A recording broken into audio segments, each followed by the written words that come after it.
The great hall of the Galactic Council stood empty except for the cleaning drones. They moved quietly between the massive chairs, each one designed for a different alien species. The chair meant for humans had been removed 3 months ago. No one had asked for it back. Ambassador Zethkar of the Velkari Empire walked through the hall, his forearms folded behind his back. His red skin looked darker in the dim light. He stopped at the spot where the human chair used to sit. A small mark on the floor showed where it had been. Strange, he said to himself. Very strange. The humans had left without any drama, no angry speeches, no threats, no demands. They had simply sent a short message that morning. We withdraw our membership effective immediately. We wish you well. That was it. Nothing more. Zethkar remembered that day clearly. He had been discussing trade routes with Ambassador Thaindor when the message arrived. The tall, silver-skinned Althari had laughed. Typical humans, Thaindor had said. Always so emotional. They will be back within a week, begging to rejoin. But 3 months had passed. No humans had come begging. In fact, no humans had come at all. The Galactic Council had 57 member species. Humans had been the newest, joining only 50 years ago. They were young by galactic standards. Most species took thousands of years to develop space travel. Humans had done it in a few hundred. This speed had always bothered the older species. They saw humans as rushed, impatient, and rude. Humans asked too many questions. They wanted to change things too quickly. They made proposals that seemed wild and dangerous. The Nexari, a species of logical thinkers with blue crystalline skin, often complained about human methods. They act on emotion rather than logic, said their representative. They see problems where none exist. The Korthax military leaders agreed. These warrior beings, covered in thick armor-like skin, found humans weak. They avoid proper combat, General Vorth had said many times. They prefer talking and sneaking around to honest fighting. The council meetings had become difficult with humans present. Dr. Elena Vasquez, their last ambassador, would bring strange reports. She talked about energy readings and unusual patterns in empty space. She warned about areas she called dangerous even though they looked perfectly normal to everyone else. Her final proposal had been about something called void zones. She claimed these empty areas of space were growing and could become dangerous. The proposal was thick with human data and charts that made little sense to other species. More human paranoia, Thaindor had whispered during that meeting. The council voted down the proposal without much discussion. They had more important things to worry about, like trade agreements and territory disputes. Dr. Vasquez had sat quietly during the vote.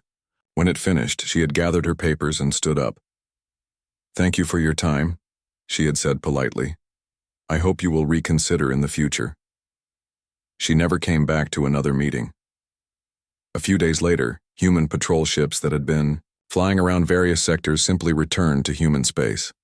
The council barely noticed. Those patrols had always seemed pointless anyway. Humans called them Pathfinder missions, but they never found anything important. Human research stations also packed up and left. They had been scattered across the galaxy, studying stars and planets that no one else cared about.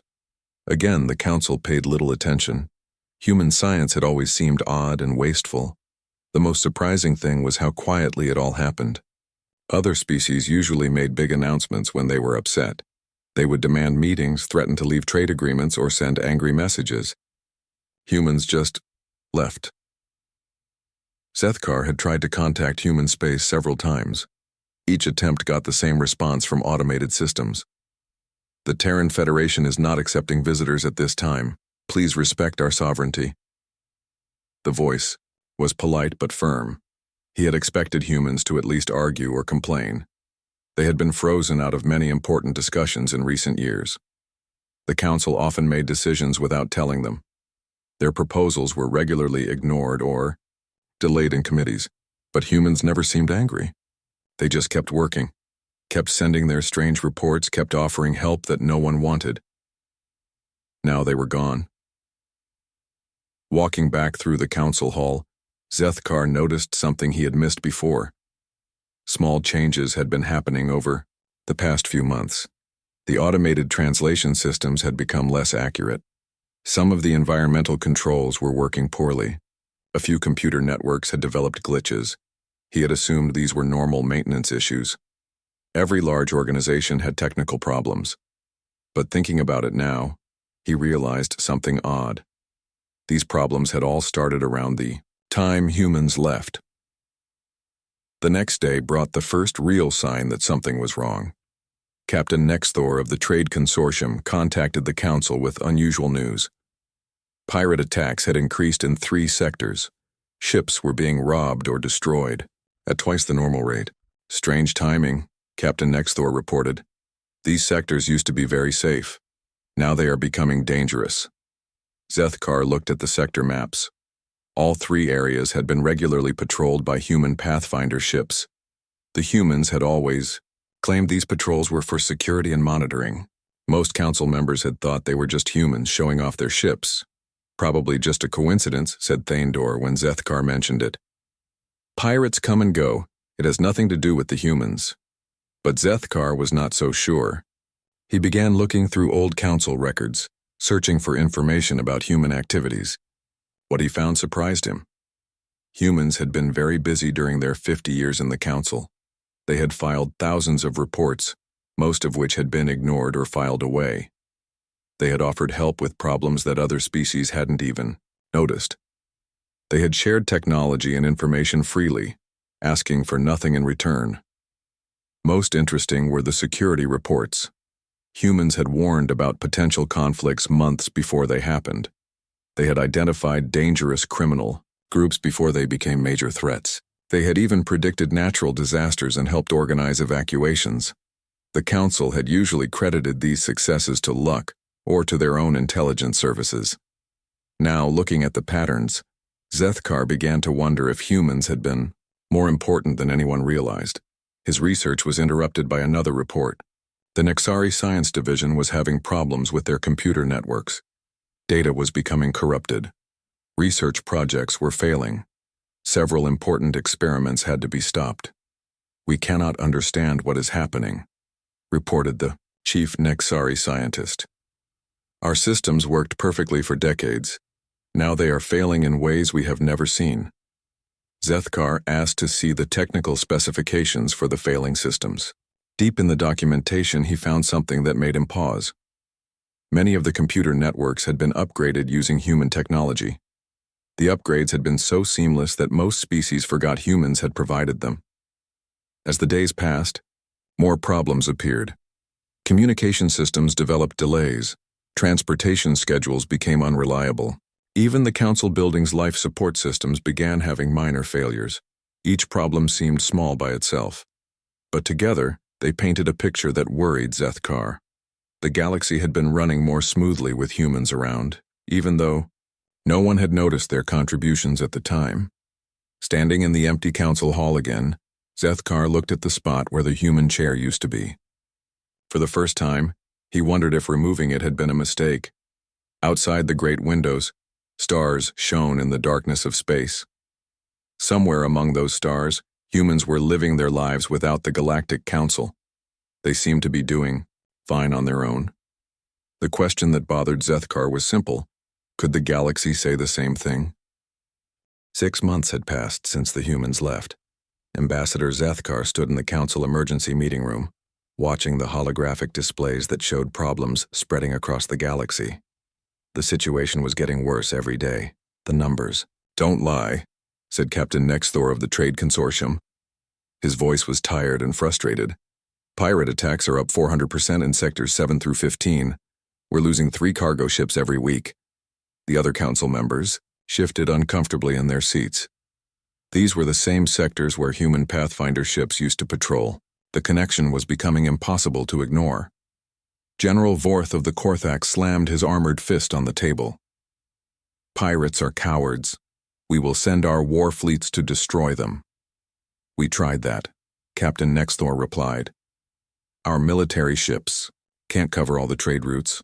The pirates attack somewhere else when they see our forces coming. It's like they know exactly where we'll be. Zethkar remembered something from his research. Human patrol reports had mentioned predictive analysis and behavioral modeling of criminal groups. At the time, it had sounded like meaningless technical talk. Now he wondered if humans had been sharing intelligence that helped predict pirate movements. Dr. Quintal of the Nexari Science Division spoke next. Her blue crystalline form flickered with stressed light patterns. Our research productivity has dropped by 60%. We are facing a crisis in multiple fields. Explain, said President Thaindor. For decades, we have shared data with human scientists. They provided information we didn't think was important. Star charts, energy, readings, mathematical models. Now our researchers realized they had been using this human data for almost everything. She activated a holographic display showing research projects. Without human data, we cannot predict solar flare activity. We cannot model planetary weather systems. We cannot even maintain our long-range communication networks properly. Surely your scientists can replace this data, Thaindor said. We are trying. But humans had a way of finding patterns that we cannot copy. They saw connections in data that seemed random to us. Our researchers are brilliant, but they think differently than humans do. Ambassador Krell of the Morvani spoke up. His species were master traders who rarely worried about anything except profit. But today he looked concerned. The economic problems are spreading beyond pirate attacks. Supply chains are breaking down. Goods are not reaching their destinations. Some colonies are running short of food and medicine. How is this possible? Asked Thainador.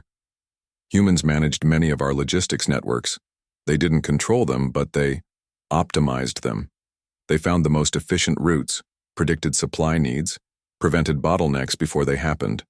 Krell pulled up shipping charts. Look at this. Before humans left, cargo moved smoothly through 47 different systems. Now the same routes are failing. Ships are arriving at the wrong times. Warehouses are empty when they should be full. Zethkar studied the charts. The patterns were clear once you knew what to look for. Humans had been quietly managing a vast web of connections that no one else understood. The worst news came from General Vorth. The proud Korthax warrior looked angry and embarrassed. 3 border conflicts have erupted into full wars. Our intelligence networks are failing. We cannot predict enemy movements like we used to. Your military intelligence is the best in the galaxy, Thaindor said. Was the best. We are discovering that humans provided much of our strategic information. They never took credit for it. They just shared intelligence reports that helped us prevent conflicts. General Vorth activated a tactical display. Humans warned us about the Zelnar uprising 6 months before it happened. They identified the rebel leaders, predicted their strategies, even suggested ways to avoid the conflict entirely. We ignored their suggestions and fought the war instead. You won that war, Zethkar pointed out. Yes, but it cost us 50,000 soldiers in 2 years of fighting. The human plan would have ended the conflict with negotiations and no deaths. The meeting room fell silent. Everyone was beginning to understand the same terrible truth. Humans had been far more important than anyone realized. Dr. Vintar from the Medical Consortium joined the meeting via hologram. His lizard-like face showed signs of stress. We have medical emergencies developing in 17 systems. Plague outbreaks, genetic disorders, biological contamination. Our response times are too slow. What does this have to do with humans? Thaindor asked. Human biotechnology. They shared medical advances freely with all species. Vaccines, treatment protocols, diagnostic tools. Most of our modern medicine uses human innovations. Dr. Vintar showed medical charts. The humans also provided early warning systems for disease outbreaks. They could predict where plagues would spread and help us prepare. Without their monitoring, we are always reacting too late. President Thaindor looked around the room at all the troubled faces. Surely we can solve these problems ourselves. We are not children who need human help. We can try, said Dr. Quintal, but it will take time to understand everything humans were doing. Years, maybe decades. How many will die while we learn? Asked Dr. Vintar quietly. The question hung in the air like a dark cloud. Zethkar had been thinking about this problem for weeks. He had an idea, but he knew the others wouldn't like it. Perhaps we should contact the humans directly, he said. Ask them to explain what they were doing. Maybe they would help us understand. Absolutely not, General Vorth growled. We will not beg for help from a species we allowed to leave. Pride is expensive, Zethkar replied. How much are we willing to pay for it? Over the following days, the problems continued to grow. Pirates became bolder, attacking larger ships closer to major trade centers. Computer networks failed in cascading breakdowns that no one understood how to fix. 3 more wars started in sectors where human intelligence had previously maintained peace. The Althari colonies in the Outer Rim reported crop failures. Their agricultural systems depended on weather prediction models that humans had helped develop. Without accurate forecasts, farmers didn't know when to plant or harvest. The Velkari mining operations began shutting down as their automated systems malfunctioned. The software had been upgraded with human algorithms years ago. Now those algorithms were failing and no one remembered how they worked. Most disturbing of all, several attempts to contact human space had failed completely. Ships sent to human borders found nothing but automated defense systems. The Terran Federation is not accepting visitors at this time, the systems repeated. Please respect our sovereignty and maintain a distance of 10 light-years from our borders. The messages were polite but firm. No amount of diplomatic pressure made any difference. The humans weren't angry or threatening. They simply weren't available. Long-range sensors showed that human space was quiet but active. Ships moved between human worlds, but they never crossed the borders. It was as if humanity had built an invisible wall around their territory. Zethkar found this the most troubling aspect of the situation. Humans weren't gloating about the Council's problems. They weren't offering to help for a price. They weren't even responding to messages. They had simply moved on with their lives as if the Galactic Council no longer existed. Late one night, alone in the Council archives, Zethkar discovered something that made his blood run cold. Buried in old files was a human proposal from 5 years ago. Dr. Vasquez had warned about systematic dependencies and critical failure points in galactic infrastructure. The proposal outlined exactly what was happening now. Humans had predicted that their sudden departure would cause widespread problems. They had even suggested ways to prevent it, offering to train other species to take over their responsibilities gradually. The proposal had been rejected without discussion, filed away, as unnecessary and alarmist.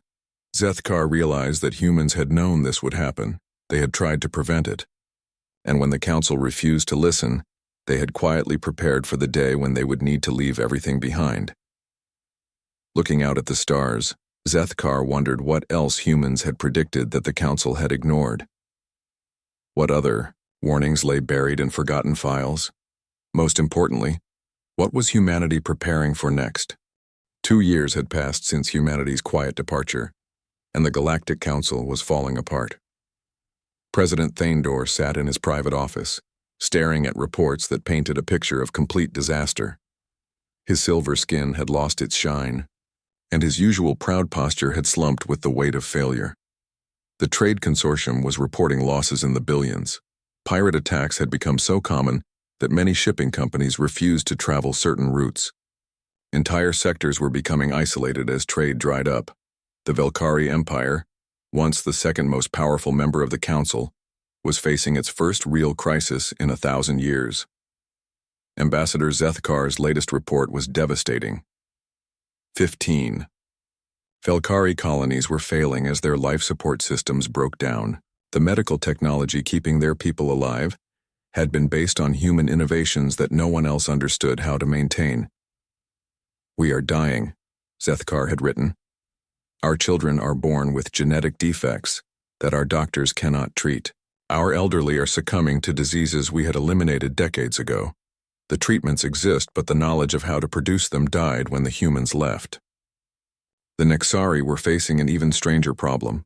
Their entire civilization was built on logic and scientific advancement. But without human data and research methods, their science was stagnating. Dr. Quintal's latest report was filled with frustrated confusion. "We cannot understand how humans thought," she wrote. "They saw patterns in chaos. They found solutions in impossible situations. Our most brilliant minds are studying human research methods, but we cannot copy their intuitive leaps of logic." The Korthak's military, proud warriors who had never lost a major conflict, were experiencing their first defeats in centuries. General Vorth's reports read like stories of nightmare battles where enemies anticipated every move. 3 major wars were raging across the galaxy. The Council forces were losing all of them. Enemy forces seemed to have perfect intelligence about Council military plans. They struck at exactly the right times in exactly the right places. "It is as if they can see the future," General Vorth had reported. "Every trap we set is avoided. Every strategy we plan is countered before we can execute it." Thaindor knew why this was happening, though he hated to admit it. Humans had been providing strategic intelligence for decades. They had developed models for predicting enemy behavior that seemed almost magical in their accuracy. Without human analysis, Council forces were fighting blind. But the worst crisis was something that few people knew about. Deep in the galactic core, something was happening to the stars themselves. 3 star systems had simply died, their suns going dark for no reason that anyone could understand. The phenomenon was spreading. Astronomers were panic-stricken as they watched healthy stars suddenly collapse and die. The effect was moving outward from the galactic center, consuming everything in its path. Thainator had ordered a complete investigation. What his scientists found made him wish he had listened to human warnings years ago. Dr. Yelnoth, the Council's chief astronomer, presented his findings at an emergency meeting. His usually calm demeanor was replaced by barely controlled fear. "The humans called it dark matter destabilization," he explained to the assembled Council members. "We have found references to this phenomenon in old human reports dating back 15 years. He activated a holographic display showing the galactic core. Dark zones spread like cancer through the star field. According to human research, this is a natural process that happens every few million years. Dark matter, the invisible substance that holds galaxies together, sometimes becomes unstable. When this happens, stars die, and space itself becomes wrong." "What does wrong mean?" asked Zethkar. "Ships that enter the affected zones disappear completely. Not destroyed, they simply cease to exist. Space in those areas doesn't follow normal physical laws." Thaindor felt cold despite the warm room. "How long do we have before this reaches inhabited systems?" "At current expansion rates, the phenomenon will reach the first colony worlds within 18 months. It will engulf the Council homeworlds within 5 years. The room erupted in panicked voices. Representatives began shouting questions and demands, but Dr. Yelnoth raised his hand for silence. "There is more. We have discovered that humans were not just studying this phenomenon, they were actively fighting it." He showed new displays, these ones filled with human technology and installations that no one had noticed before. Humans built a network of devices around the galactic core, thousands of automated stations working together to slow the expansion. According to their records, they have been maintaining this network for over 30 years. "Where are these stations now?" General Vorth demanded. "Gone. The humans took them when they left. The network shut down 3 months ago. The timing was perfect and terrible. Humans had kept the galaxy alive for decades, and no one had known. When they left, they took their protection with them."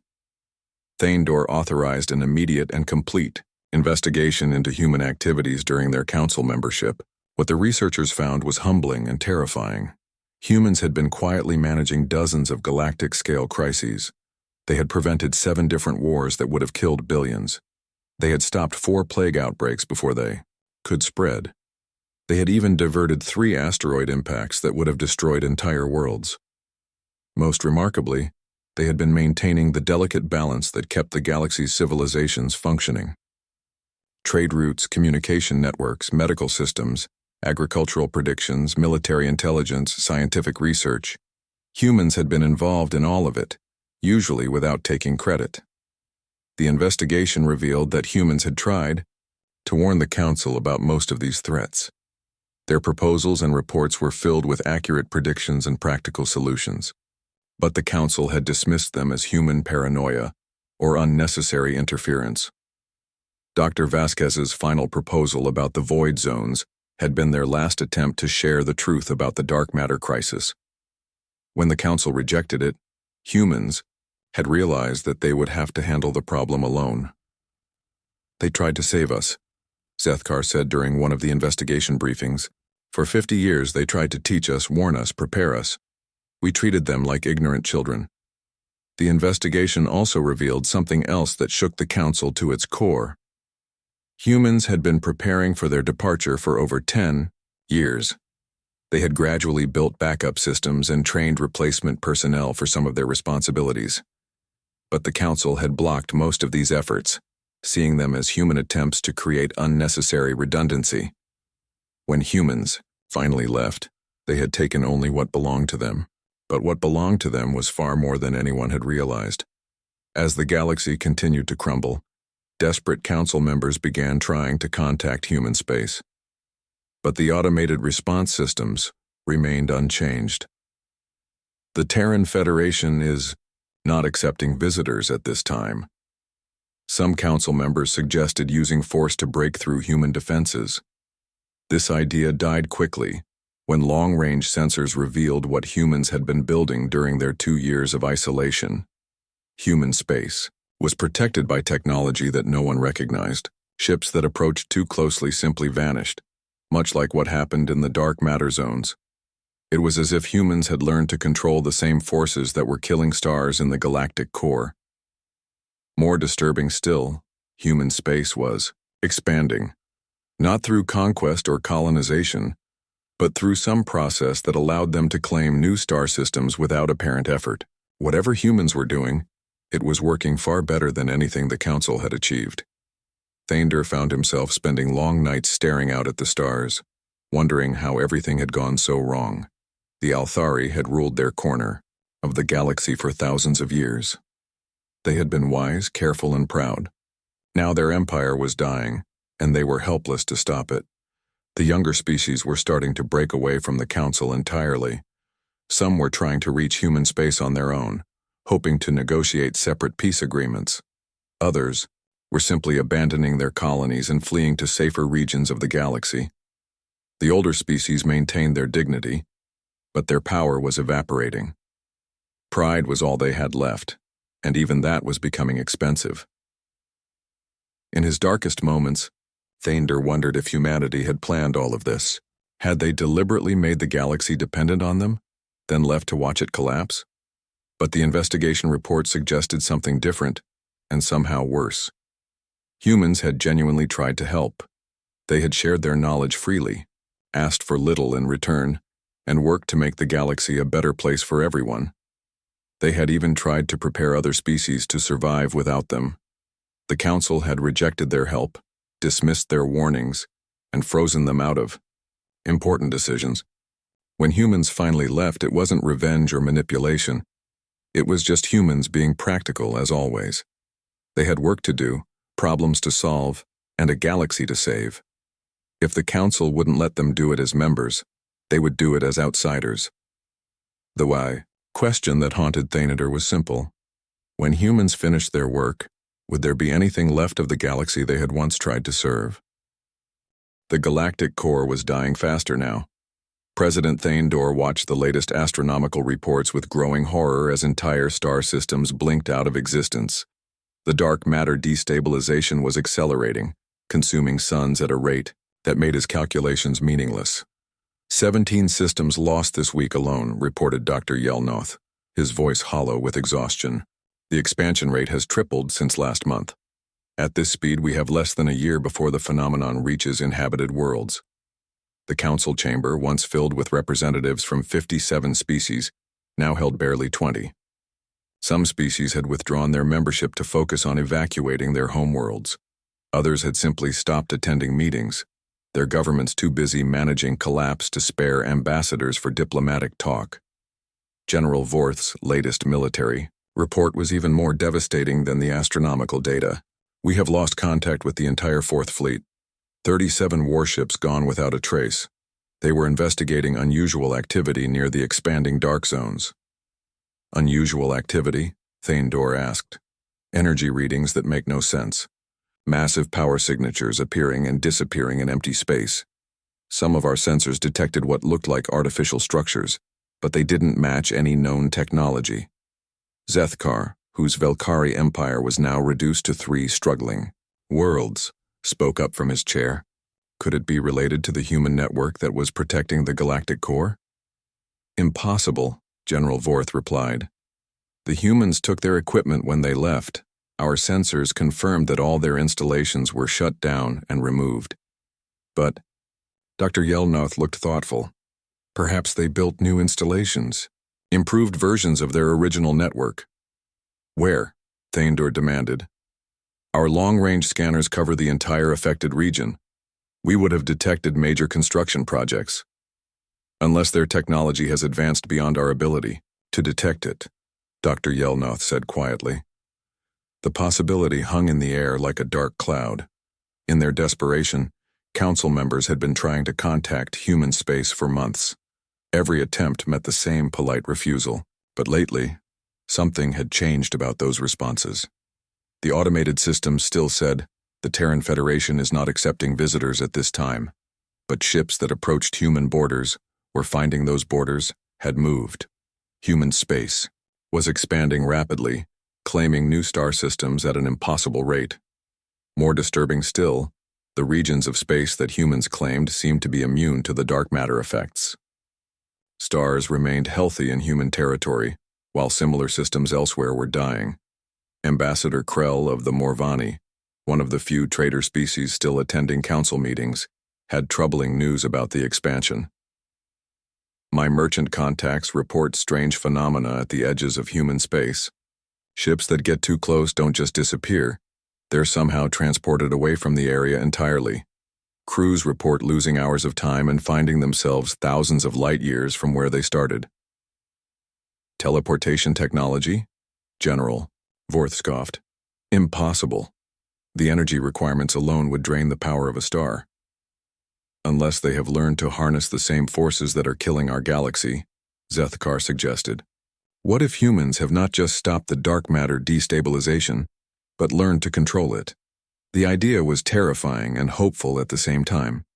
If humans had mastered such technology, they might be able to save what remained of galactic civilization. But it also meant they had become something far beyond what they had been when they left the council. Thaindor authorized a series of desperate diplomatic missions. If humans wouldn't accept visitors, perhaps they would at least listen to emergency communications. The first message was sent by Ambassador Arundel of the Zephyrians, a species known for their diplomatic skills. Her transmission was formal and respectful, acknowledging past mistakes while requesting urgent assistance. The response came within hours, but it wasn't from human leadership. Instead, it was from the same automated systems that guarded human borders. Thank you for your message. The Terran Federation acknowledges the current galactic crisis and expresses sympathy for affected species. However, we are not currently in a position to provide assistance. We encourage all species to focus on evacuation and survival preparations. The message was polite but devastating. Humans knew about the crisis but were choosing not to help. Thaindor tried a different approach. He sent a personal message to Dr. Elena Vasquez, the last human ambassador to the council. This time he didn't ask for help. Instead, he offered a full apology for how the council had treated humanity during their membership. We were wrong, his message said. We failed to understand your contributions, dismissed your warnings, and ignored your wisdom. We do not ask for forgiveness, only for the chance to learn from our mistakes before it is too late. This time, the response was different. It came not from automated systems, but from Dr. Vasquez herself, now bearing the title Terran Federation Ambassador Emeritus. President Thaindor, her message began. I appreciate your honesty and your willingness to acknowledge past difficulties. The human people harbor no ill will toward the species of the Galactic Council. However, the current crisis requires solutions that are beyond the scope of traditional diplomacy. We are working on these problems, but we cannot share our methods or progress at this time. The message continued with something that chilled Thaindor's blood. We strongly encourage all species to begin immediate evacuation of systems within 50 light-years of the galactic core. The situation will become much worse before it improves. 50 light-years. That included 12 major colony worlds and 2 species homeworlds. The scale of the evacuation Dr. Vasquez was suggesting would be the largest refugee crisis in galactic history. But worse was her casual mention that things would become much worse. What did humans know that they weren't sharing? As if to answer his question, the next week brought catastrophic news. The dark matter phenomenon had suddenly accelerated, again, jumping outward by 30 light-years in a single day. Entire sectors were now uninhabitable zones where the laws of physics seemed to have broken down. The Council's best scientists were baffled. Dark matter destabilization was supposed to be a gradual process, taking thousands of years. This rapid expansion made no scientific sense. Dr. Yelnoth's emergency report offered a terrifying possibility. The phenomenon appears to be responding to external stimuli. It's as if something is deliberately accelerating the process. General Vorth immediately assumed hostile action. Could an enemy species be weaponizing the dark matter effects? No known technology could achieve this level of manipulation. Dr. Yelnoth replied. The energy requirements would be astronomical. But Zethkar had a different theory, one that kept him awake at night. What if someone is not accelerating the destruction, but consolidating it, gathering all the unstable dark matter into specific regions to prevent it from spreading further? The idea was almost beyond comprehension.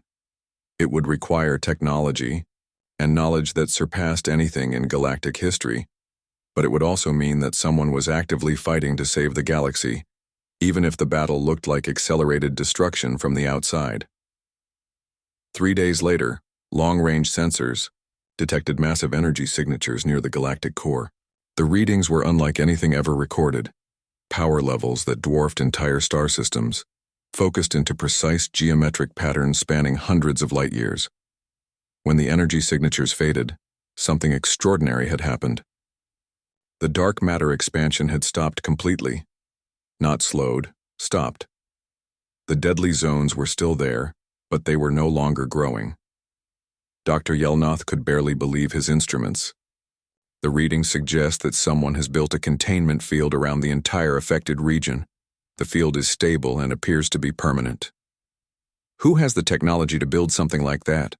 Thaindor asked, though he already knew the answer. Before Dr. Yelnoth could respond, alarms began sounding throughout the council building. Long-range communications were detecting an incoming vessel at the edge of council space. It was a human ship, but not like any they had seen before. The design was sleek and impossibly advanced, incorporating materials and energy signatures that defied conventional physics. It moved without visible propulsion, appeared to bend space around itself, and seemed to exist partially outside normal dimensions. The ship transmitted a simple message. Dr. Elena Vasquez, Ambassador Emeritus of the Terran Federation, requesting permission to address the Galactic Council on matters of mutual importance. For the first time in over 2 years, humanity was ready to talk. But as Thaindor stared at the impossible ship on his displays, he realized that the humans who had left quietly 2 years ago were not the same humans who were returning now. They had become something new, something that had mastered forces that could reshape the galaxy itself. The question was no longer whether humans would help save galactic civilization. The question was what price they would ask in return, and whether the remaining council species could afford to pay it. Dr. Elena Vasquez stepped out of her ship and onto the council station dock with the same quiet confidence she had shown years ago. But everything else about her had changed. She wore clothing made from materials that seemed to shift and flow, like liquid starlight. Her eyes held depths that spoke of knowledge gained from looking into the heart of cosmic forces. President Thaindor watched her approach through the station's viewing ports. Behind her, the human ship waited motionless, In space, its hull reflecting light in patterns that hurt to look at directly. The ship's very presence seemed to bend reality around it. The council chamber had been hastily prepared for this meeting. Only 15 representatives remained from the original 57 members. The others had either evacuated their species or were too busy managing their civilization's collapse to attend. Dr. Vasquez entered the chamber carrying a simple datapad, just as she had during her final meeting years ago. But when she spoke, her voice carried an authority that commanded instant attention. "Honored representatives," she began, "I bring greetings from the Terran Federation and an explanation for recent events." She activated her datapad, and the chamber filled with holographic displays showing the galaxy from a perspective none of them had ever seen. Stars were connected by flowing streams of energy, and vast networks of invisible forces held everything in delicate balance. 5 years ago, I stood in this chamber and warned you about dark matter destabilization. You rejected that warning as human paranoia. Today, I want to show you what we have been doing since we left. The display changed to show the galactic core. Instead of the dead zones that Council sensors had detected, the hologram revealed something magnificent and terrifying. Massive structures of crystallized energy surrounded the unstable regions, containing and redirecting the dangerous forces. "We did not abandon the galaxy when we left the Council," Dr. Vasquez continued. "We simply realized that we could not save it through political committees and diplomatic discussions. Some problems require direct action." General Vorth leaned forward in his chair. "You built all of this in 2 years? Impossible." "Not built, General. Grown. We learned to work with the forces that were destroying the galaxy instead of fighting against them. Dark matter is not evil or destructive by nature. It is simply energy without proper guidance." She gestured, and the display showed how the human structures channeled unstable dark matter into stable configurations. Instead of consuming stars, the energy was being redirected to create new ones. "The regions your sensors read as dead zones are actually nurseries. We are using the destabilized energy to birth new star systems in controlled environments. In 50 years, those areas will be the most vibrant regions of the galaxy." Zethkar felt his breath catch in his throat. "You are creating stars?" "We are teaching energy how to create itself," Dr. Vasquez replied. "Humanity has learned to work with the fundamental forces of existence. We no longer build technology. We grow it. We no longer fight problems. We guide them toward solutions." Ambassador Krell, ever the traitor, asked the question that was on everyone's mind. "What do you want in return for this help?" Dr. Vasquez was quiet for a moment, and when she spoke, her words carried weight that seemed to press down on everyone present. "We want nothing from you that you are not willing to give freely, but we offer you a choice that will determine the future of every species in this galaxy." She touched her datapad again, and the display showed the current state of galactic civilization. Worlds evacuated, trade routes abandoned, entire species fleeing toward the galaxy's edge. It was a picture of complete collapse. "You can continue, as you have been. Maintain your pride, your independence, your traditional ways of doing things. We will respect that choice. We will not interfere, and we will not offer help that is not requested." The display changed to show what the galaxy would look like in 100 years under this scenario.